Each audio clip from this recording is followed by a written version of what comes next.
अरे भैया, अभी और कितनी देर है? अरविंद ने झुंझलाहट में ये सवाल एक अजनबी से पूछा। दरअसल जिस ट्रेन से वो आ रहा था, इस वीरान पड़े स्टेशन पर रुकी थी। अरविंद बहुत दिनों बाद घर जा रहा था। उसे घर जाने की जल्दी थी और रात भी हो चली थी।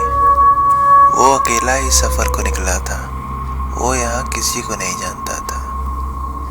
ट्रेन चलने में शायद अभी 1 घंटे की देरी और है, ऐसा उसे एक साथ के सवारी ने कहा।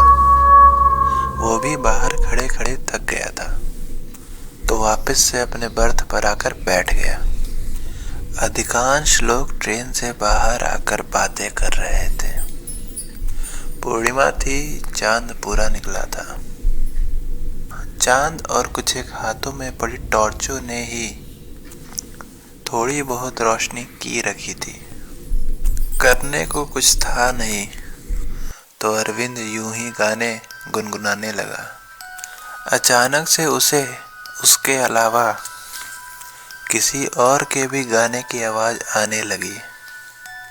मुड़ के देखा तो उसके ही हम उम्र कोई अजनबी लड़की थी, जो मुस्कुराते हुए उसके सामने वाली बर्थ पर आकर बैठ गई। पूछने पर पता चला कि वो भी अकेले ही इस ट्रेन में सफर को निकली थी। बातों का सिलसिला चलने लगा। वो दोनों बातें करने लगे, अपनी जीवन शैली के बारे में बताने लगे। अरविंद के पूछने पर उसने अपना नाम आकांक्षा बताया। उसने ये भी बताया कि वो एक चित्रकार है। लोगों की शक्लें हूबहू कागज पर उकेरने में मेरी मास्टरी है, उसने मुस्कुराते हुए अरविंद से कहा। ये बात उठी ही थी कि उसने अरविंद से उसकी शक्ल का चित्र बनाने की बात जाहिर की। अरविंद ने भी कहा, हाँ क्यों नहीं।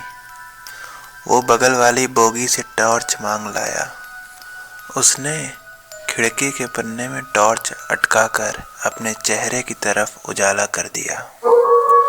अरविंद शांत मुद्रा में बैठे बैठे अपनी तस्वीर उस लड़की से बनवा रहा था। अरविंद ने ध्यान दिया, उस लड़की का रंग काफी सफेद था, मानो कोई पहाड़िन हो, पर यह गोरापन कुछ अलग था।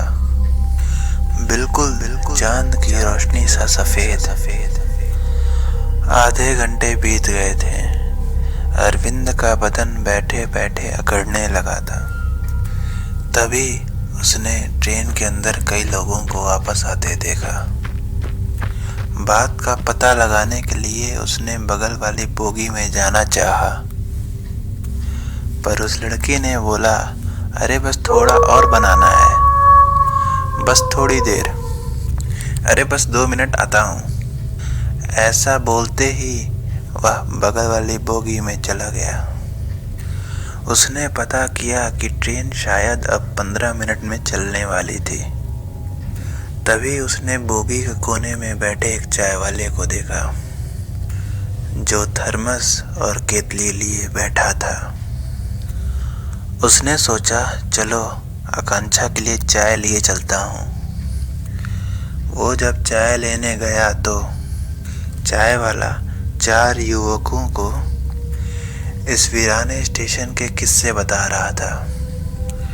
वो उन्हें बता रहा था कि यहाँ पर एक चेहरा चुराने वाली चुड़ैल रहती है, जो अकेले भोले भाले लोगों से पहले दोस्ती करती है और फिर उन्हें ये बताकर कि वे चित्रकार है या फोटोग्राफर है, उन लोगों के चेहरे बनाकर कैद कर लेती है।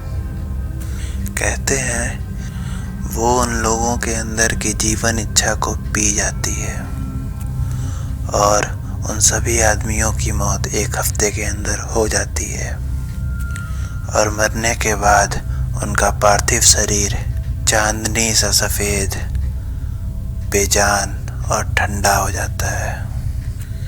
फिर क्या था, इतना सुनते ही अरविंद के पैर जम गए। उसका पूरा शरीर कांपने लगा। उसे अच्छी तरह याद था कि उसका चेहरा आधा ही बना था। उसने तुरंत बगल वाले आदमी से उसकी शॉल ली और अपना चेहरा छुपाए उस चाय वाले के बगल में बैठ गया, इस उम्मीद में कि उसकी जान बच जाए। उसका गला सूखने लगा था, सांसें भारी होने लगी थी, बदन का रंग नीला पड़ने लगा था, दिल घोड़े की रफ्तार से धड़कने लगा था। उसे उसका बचना काफ़ी मुश्किल लग रहा था। वो ये सब सोच ही रहा था कि तभी ट्रेन के चलने की आवाज़ आई और उसकी जान में जान आई। पर वो वापस अपनी बोगी में जाने की हिम्मत नहीं कर पाया और वहीं चेहरा छुपाए उस चाय वाले के बगल में बैठ गया।